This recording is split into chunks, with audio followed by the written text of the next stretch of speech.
Saudara, kalau kita melihat di luar, begitu banyak penderita-penderita COVID yang baru, yang meninggal, yang suspek maupun yang positif. Saudara, itu sebab saya kembali dari mimbar ini menyampaikan pada saudara supaya bila tidak penting sekali jangan keluar. Dan kalau terpaksa keluar harus memakai masker. Ya saudara, jangan mencontoh orang-orang yang bodoh. Itu sebab contohlah orang yang pintar. Supaya saudara menyelamatkan diri saudara sendiri dan saudara siapa tahu menyelamatkan orang lain.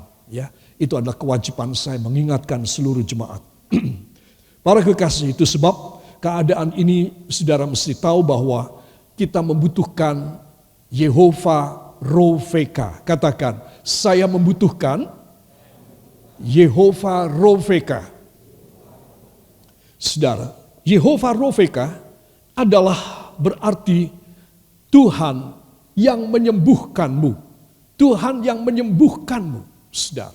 Dan ini ada di dalam kitab suci, di kitab Keluaran. Dan ini sudah pertama-tama dinyatakan bahwa dia adalah Allah yang Rofe atau Rafa. Kata Rafa atau Rofe, saudara, kemudian menjadi dalam kalimat menjadi Rofeka. Ini adalah artinya penyembuh.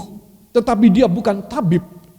Sebab kata tabib itu ada kata yang lain, tetapi Rofeka adalah yang mempunyai kekuatan spiritual, kekuatan supranatural, yang bukan hanya menyembuhkan orang sakit saja, bahkan menyembuhkan bangsa-bangsa. Jadi ini bukan seorang tabib, ini bukan seorang dokter, ini adalah Allah Sang Khalik Pencipta. Katakan amin. Itu sebab Yehova itu adalah nama Allah. Ya, Yahweh atau Yehova adalah nama Allah dalam perjanjian lama. Karena kita membahas dalam perjanjian lama. Dan Rofeka artinya penyembuh yang ajaib. Katakan, Tuhan Yesus di zaman ini adalah penyembuh saya yang ajaib. Dia menyembuhkan tubuh saya dari sakit penyakit. Dia juga memulihkan saya dari nasib yang malang. Dan dia juga memberikan masa depan luar biasa dalam hidup saya. Dialah Yehova Rofeka. Amin. Beri tepuk tangan bagi dia. Haleluya. Ya saudara, dan inilah yang saya ingin mengajak saudara pada bagian kedua. Bila cukup waktunya saya akan menyampaikan mengenai soal Yehova Nisi, karena ini bergandengan. Yehova Nisi berarti Tuhan adalah panji-panjiku. Panji ini kita tahu bahwa panji adalah bendera yang khusus dipakai untuk menunjukkan identitas suatu kesatuan atau sesuatu peleton atau sesuatu kompi atau sesuatu rombongan. Saudara, inilah panji. Katakan, Tuhan Yesus di zaman ini adalah panji kemenangan saya. Yang percaya, beri tepuk tangan bagi dia. Haleluya. Jadi para kekasih, apa yang akan saya sampaikan ini adalah luar biasa. 2 minggu yang lalu saya menyampaikan mengenai soal kitab Keluaran. Dengan 4 rahasia di dalam kitab Keluaran. Dan saya menyampaikan pada 2 minggu yang lalu bahwa kitab Keluaran ini kitab yang hebat sekali dalam perjanjian lama. Karena apa? Karena mujizat, pernyataan Allah dan segala sesuatu yang ajaib itu dinyatakan. Itu nomor 1 di dalam kitab Keluaran. Apa maksud Tuhan? Karena ini Tuhan punya pikiran, mumpung ada jalarannya. Aku mau kasih tunjuk kuasaku. Jalarannya apa? Penyebabnya apa? Saudara, penyebabnya kamu sebagai budak, aku mau keluarkan kamu dari Mesir. Dan kamu akan berjalan 40 tahun untuk masuk dalam negeri perjanjian Kanaan. Nah, aku mengeluarkan dengan keajaiban. Ini kitab Keluaran. Dan selama perjalanan aku akan membimbing kamu, memelihara kamu, membela kamu, memberi kemenangan kepada kamu, menyembuhkan kamu. 40 tahun. Saudara bisa bayangkan, maka itu kitab ini cukup panjang, ya, banyak pasalnya. Dan saya perlu menjelaskan hal yang pertama yang saya sampaikan pada 2 minggu yang lalu. Exodus, katakan Exodus. Exodus berarti keluar, ya saudara. Kita harus keluar dari dunia ini, ya, menuju ke sorga, dan itu dimulai dengan korban daripada anak domba. Saudara, itu sebab korban anak domba yang menunjukkan pada korban Yesus. Inilah yang dimunculkan oleh Allah. Bagaimana kamu bisa keluar? Bagaimana kamu bisa merdeka? Kamu sudah ratusan tahun dijajah. Bangsa Mesir terlalu kuat dan terlalu kejam buat kamu. Kamu bukan levelnya bangsa Mesir. Kamu sungguh jauh dan lemah. Itu sebab aku akan membuat kamu keluar.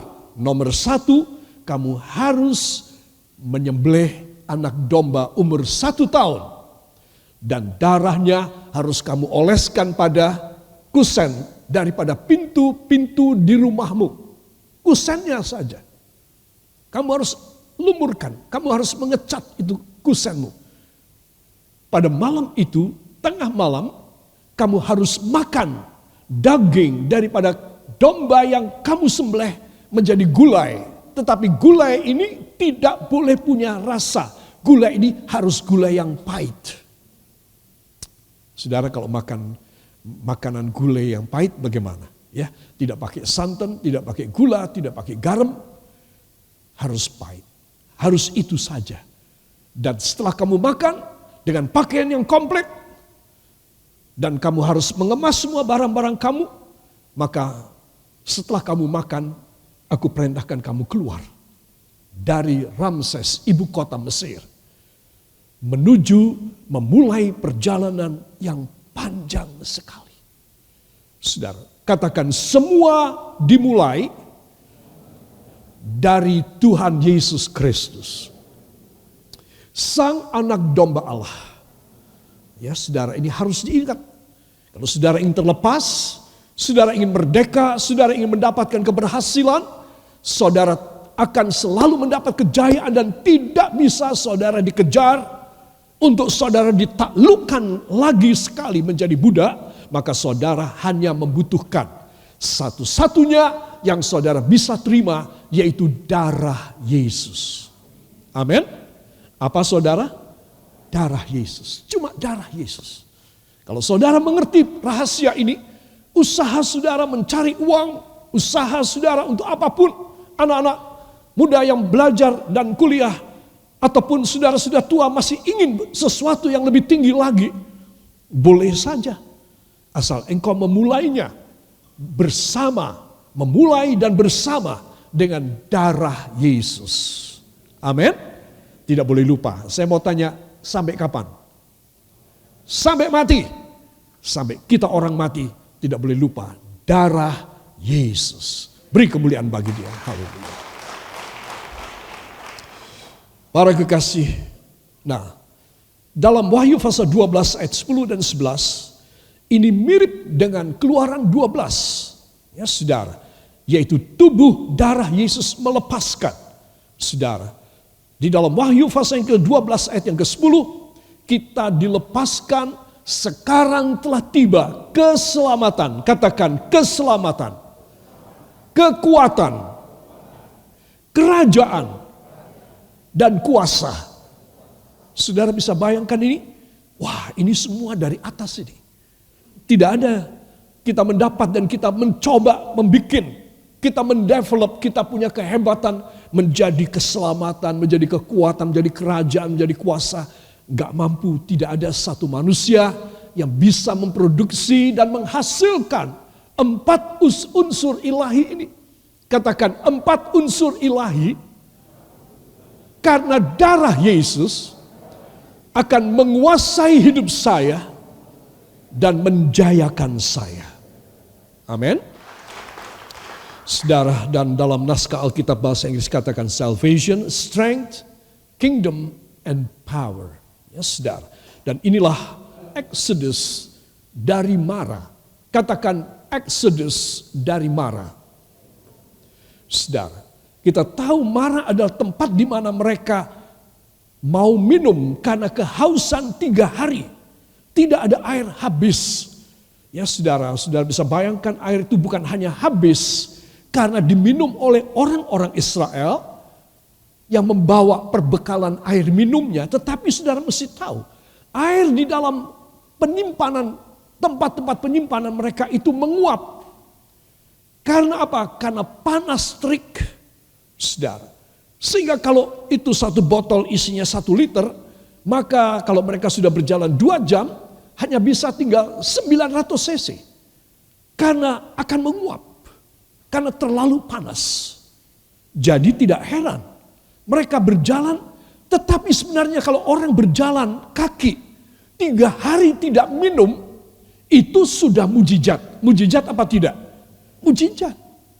Sebetulnya Tuhan itu mau menguji mereka. Mungkin saya tidak tahu isi hati Allah. Mungkin sampai 5 hari, sampai 7 hari mereka tidak minum. Entah mereka bisa jalan dan mereka segar, bugar. Tetapi kemarin 2 minggu yang lalu saya katakan, manusia itu hanya berpatokan kepada kebiasaan. Kulinone pie. Ya, punya habitualnya gimana? Minum. Harus minum. Itu adalah anjuran kesehatan, betul. Tetapi sebenarnya mereka harus terbuka pikirannya. Iya, kita nggak boleh ngomel. Kita ini 3 hari tidak minum, namun kita bisa jalan. Dan jalan kita itu juga biasa. Ritmenya, kecepatannya biasa. Kita tidak ada yang jatuh pingsan dan mati. 3 hari pun itu satu keajaiban yang dahsyat. Cuma karena mereka kebiasaan dan mereka bergantung pada perasaan di tenggorokan mereka. Ini aku kalau tidak dicas dengan air dingin lebih bagus. Air sirup lebih bagus. Nah ini yang namanya nafsu. Seringkali ujian yang Tuhan beri kepada kita gagalkan justru pada babak pendahuluan. Karena kita punya nafsu dan kita punya kebiasaan kedagingan. Sehingga kita tidak bisa taat kepada apa rencana, schedule, jadwal Allah yang mau menguji kita sekian lama.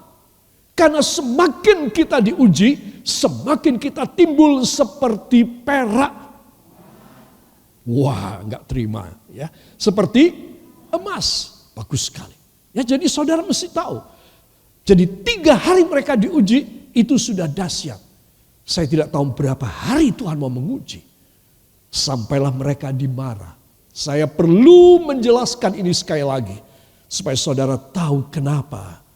Baru ajak mereka itu 3 hari keluar dari laut Teberau. Dan mereka berjalan. Sudah diuji oleh Tuhan. Semua katakan, tetapi saya harus percaya bahwa pemeliharaan Allah Bapa itu ajaib dan dahsyat. Beri kemuliaan yang baik bagi Dia. Saudara, itu sebab ada 3 tahap. Pertama, bertahanlah dalam ujian 3 harimu. Kemudian yang kedua, yang kehabisan air minum dan marah-marah. Ya, marah itu berarti pahit. Ya, saudara. Dan seringkali kalau kita menghadapi kekurangan, kita menghadapi tidak bisa minum, tidak bisa apa kita punya kulino, kita punya hobi, kita punya kebiasaan, kita tidak bisa penuhkan, kita punya hawa nafsu tidak bisa dipenuhkan, maka marah. Kata marah itu dalam Alkitab berarti pahit. Saudara, hatinya pahit, wajahnya pahit, omongannya juga pahit. Cara berpikirnya menjadi pahit. Semua gara-gara kita tidak bisa lulus dalam ujian.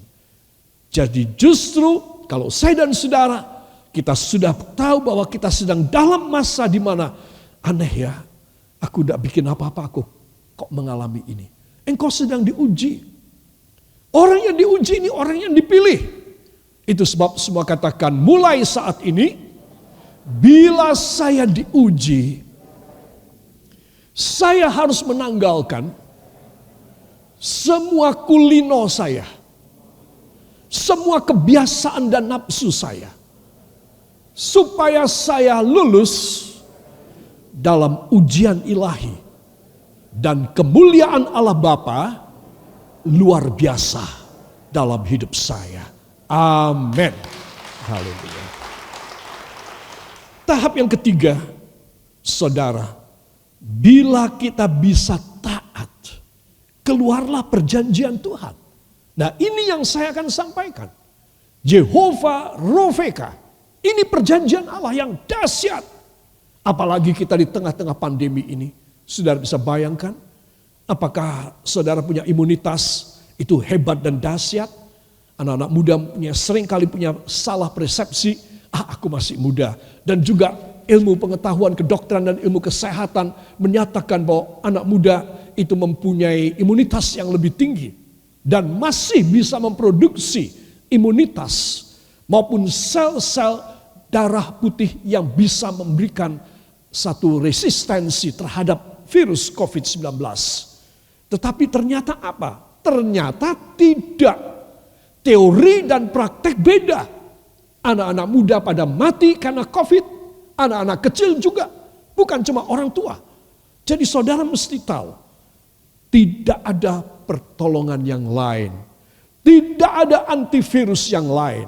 Kecuali diberikan oleh Jehovah Rofeka. Katakan Jehovah Rofeka. Tuhan adalah penyembuh saya. Harus diingat terus. Saudara boleh minum vitamin, obat-obatan, herbal, jamu-jamuan. Tapi saudara harus punya pikiran Jehovah Rafa atau Jehovah Rofeka. Ya, dan ini penting sekali. Para kekasih, itu sebab saya akan masuk bersama dengan Anda pada tema kita, yaitu dari kitab Keluaran pasal 15 ayat yang ke-26.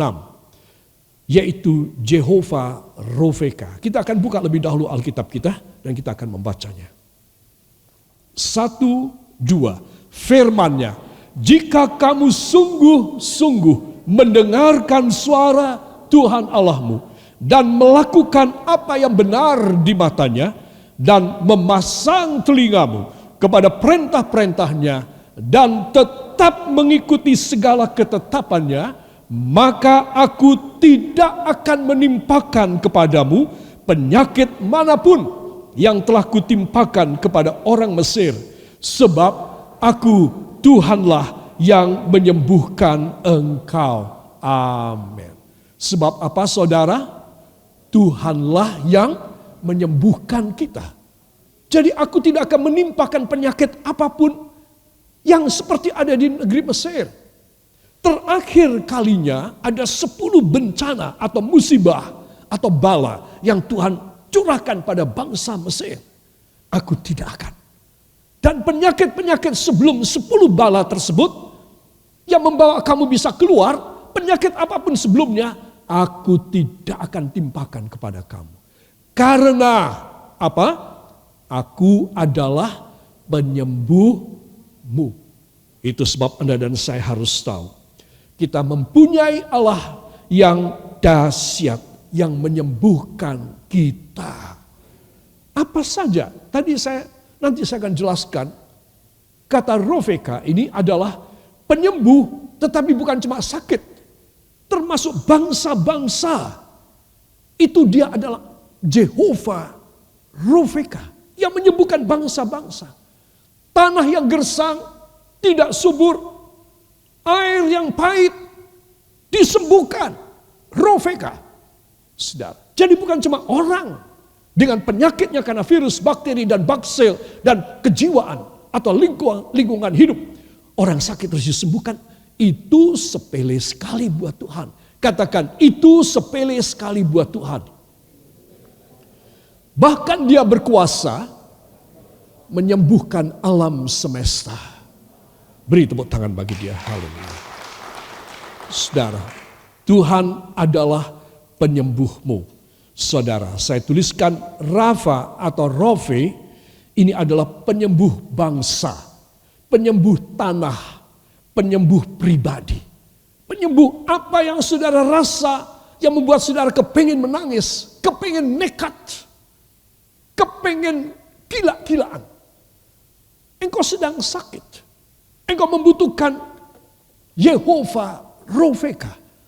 Karena dia bukan cuma menyembuhkan ketika engkau sakit karena virus, bakteri, dan baksel, dan penyebab lingkungan. Tidak. Dia berkuasa menyembuhkan total seluruh keberadaan saudara. Termasuk ekonomi saudara. Katakan termasuk ekonomi saya. Yang sedang sakit. Pasti disembuhkan dalam nama Yesus. Amin. Haleluya. Saudara, ada dua pembacaan yang saya ingin kita membuka Alkitab kita karena ini penting untuk kita masuk dalam pelajaran ini. Matius pasal yang ke-8 ayat 14 sampai dengan ayat 17. Tentang apa ini saudara? Tentang Yesus menyembuhkan ibu mertua Petrus dan orang-orang lain. Ya, ini dasar, ini adalah kuasa dari Tuhan, pelayanan Yesus di mana saja dia pergi. Dia selalu menyatakan mujizat kesembuhan, mengusir setan, membangkitkan orang mati. Selalu di mana saja.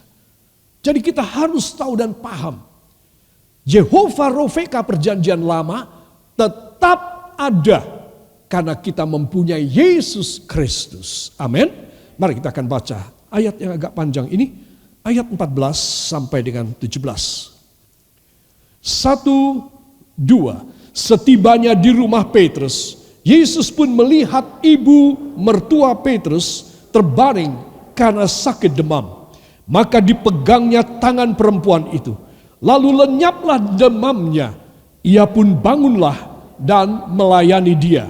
Menjelang malam dibawalah kepada Yesus banyak orang yang kerasukan setan. Dan dengan sepatah kata, Yesus mengusir roh-roh itu dan menyembuhkan orang-orang yang menderita sakit. Hal itu terjadi supaya genaplah firman yang disampaikan oleh Nabi Yesaya. Dialah yang memikul kelemahan kita dan menanggung penyakit kita. Amin. Terima kasih, silahkan duduk kembali. Saudara yang kekasih, di sini kita melihat sejak pasal 6, Yesus mulai menyembuhkan. Dan sekali lagi, ini adalah tugas dia turun dari sorga ke dalam dunia. Pada perjanjian lama dari kitab Keluaran, saudara, kesembuhan yang Tuhan beri itu sebagai janji. Dan kalau kamu sungguh-sungguh memperhatikan firman-Ku serta dengan setia melakukannya, aku tidak akan menimpakan penyakit apapun yang telah aku timpakan kepada Mesir. Karena akulah Tuhan yang menyembuhkan engkau. Luar biasa. Nah sekarang itu dinyatakan, diejawantahkan. Itu dipersonifikasikan dengan turunnya Yesus. Saudara. Dan apa yang Yesus kerjakan? Ya itu seperti yang janji firman itu. Dia memulihkan bukan cuma tubuh manusia yang sakit, tubuh manusia yang mati saja. Tapi juga tanah, bangsa, ekonomi, kegalauan hati, ketidakbahagiaan, keputusasaan. Dialah Jehovah Rofeka. Amin. Beri kemuliaan yang baik bagi dia. Kita akan membuka Yesaya 53 ayat yang sering kali kita baca. Yesaya 53 ayat 4 dan ayat yang ke-5. Para kekasih, luar biasa ya. Mari kita akan baca. Yesaya 53 ayat 4 dan ayat yang ke-5 dengan suara yang nyaring di rumah saudara juga. 1, 2. Tetapi sesungguhnya penyakit kitalah yang ditanggungnya dan kesengsaraan kita yang dipikulnya. Padahal kita mengira dia kena tulah, dipukul dan ditindas Allah. Tetapi dia tertikam oleh karena pemberontakan kita. Dia diremukkan oleh karena kejahatan kita. Ganjaran yang mendatangkan keselamatan bagi kita ditimpakan kepadanya. Dan oleh bilur-bilurnya kita menjadi sembuh. Amin. Katakan terima kasih Tuhan. Hamba menerima janji ini yang tidak berubah dari perjanjian lama sampai akhir zaman ini. Amin. Haleluya. Itu sebab, katakan itu sebab, Yesuslah Jehovah Rofeka saya, yang menyembuhkan saya dan mempercayai saya. Amin. Haleluya. Saudara yang kekasih, mari kita akan belajar. Saya akan tutup di sini. Kita mau belajar tentang kesembuhan Daud. Ya, saudara. Mari dibuka pada Mazmur pasal 6. Mazmur pasal 6 ayat 3, 4 dan 5. Mari kita akan baca bersama ya. Mazmur pasal yang ke-6 ayat 3, 4 dan 5. 1, 2. Kasihanilah aku Tuhan, sebab aku merana. Sembuhkanlah aku Tuhan, sebab tulang-tulangku gemetar, dan jiwaku pun sangat terkejut. Tetapi Engkau Tuhan, berapa lama lagi? Kembalilah pula Tuhan, luputkanlah jiwaku, selamatkanlah aku oleh karena kasih setiamu. Amin. Katakan luar biasa. Saya juga akan mengalami kuasa Jehovah Rofeka sebagaimana Raja Daud. Amin. Lihat. Ayat yang ketiga, Tuhan menyembuhkan Daud. Secara apa? Emosional. Ayat yang ketiga, kasihanilah aku Tuhan, sebab aku merana. Aku merana. Merana ini apa? Emosinya, galau, judak. Aku nggak tahu apa yang harus aku lakukan. Aku sengsara batinku. Itu merana. Ya saudara, kasihanilah aku. Ini kesembuhan pertama dari Jehovah Rofeka yang mau diberikan pada kita semua. Yaitu ketika batin kita merana. Ketika kita merasa bahwa kita ini begitu weak, begitu lemah. Dalam Alkitab bahasa Inggris katakan, Indonesia mengatakan merana. Di Alkitab Inggris katakan weak, lemah. Saudara, engkau membutuhkan kesembuhan pada emosionalmu. Ini raja yang besar yang ada gambarnya di samping ini. Saudara, dia seringkali mengangkat tangan dan menyembah kepada Tuhan. Bukan pada zaman sekarang, saudara.